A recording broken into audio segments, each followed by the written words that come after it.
Now, bringing our international affairs editor, Kethevane Gorjestani. Kethevane, lots on Biden's agenda over the next few days. Yes, a 5-day visit to France, as you said, culminating with that state visit on Saturday. But it's going to start, of course, tomorrow, June 6th, with the D-Day celebrations. There will be first an American commemoration at the U.S. cemetery where Joe Biden is going to welcome President Emmanuel Macron. Joe Biden also giving a short speech there. Then he will be attending the big D-Day international ceremony.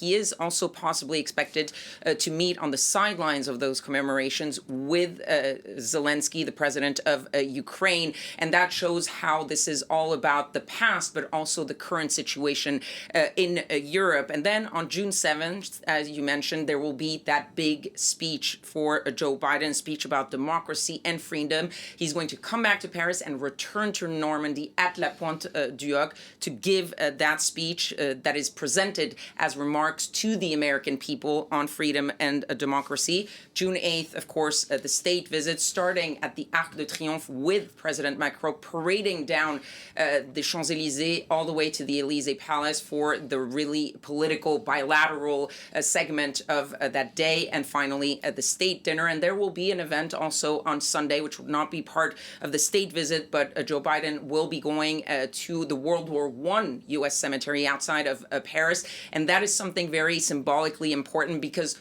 looming large over this trip, of course, is the fact that there is a presidential campaign. And this is the cemetery that Donald Trump famously skipped when he was in France in 2018. And so this will be also one more chance for Joe Biden to sort of subtly show the differences between Donald Trump and himself. Because of bad weather or something. Let's talk about that speech Biden is due to give on Friday, because, of course, all these commemorations are taking place while there is a war on the European continent, let's not forget.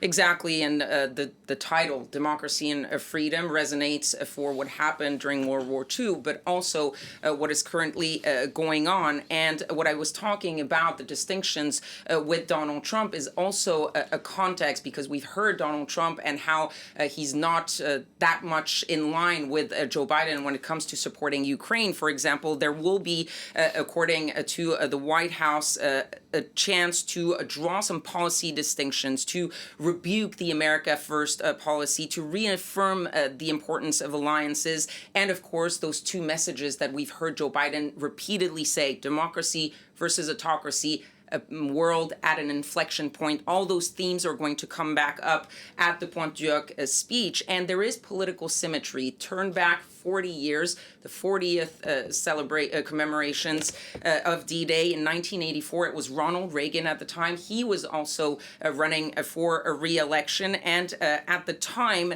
he was talking about things that Joe Biden could potentially say exactly in the same way when he makes that speech on June 7th. Ronald Reagan was talking about learning that isolation never was and never will be an acceptable response to tyrannical government. And that is something that the White House has leaned in on, talking about the fact that they need to stand up to aggressors, whether they were in the past, in the present, or even those who are coming.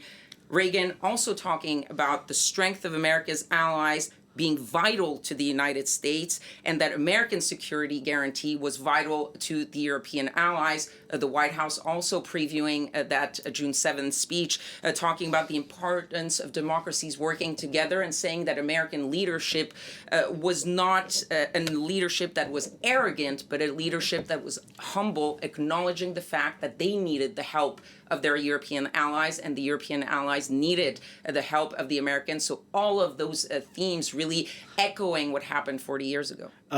Kethevane, just very briefly, you were, of course, France 24's White House correspondent. How important is foreign policy for a domestic audience in the United States? Because this time around, of course, things, as we've been saying, are markedly different. We have the U.S., which is one of the biggest backers of Ukraine on the world stage. So clearly it's going to factor into the election, isn't it?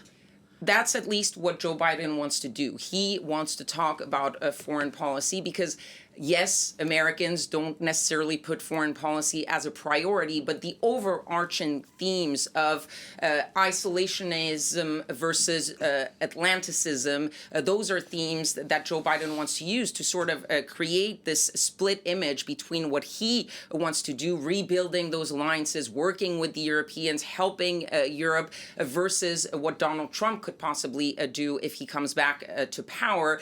That said, of course, the American voters are not going to vote on foreign policy, but foreign policy, and especially these types of very important foreign trips, especially state visits, are really campaign gold, if you will, because the images you're going to see on June 7th of Joe Biden standing at La Pointe du Hoc are extremely good for a campaign. It's also a possibility of stumbling, and especially Joe Biden. We know that there's been some criticism about his age, and if he does stumble literally or figuratively, that could be trouble, but it could also help him to really draw that distinction of him being the sort of leader of the free world and a leader of the American leadership across the world. Interesting point. I didn't think of that. Thank you very much for that, Kethevane. Kethevane Gorjestani there.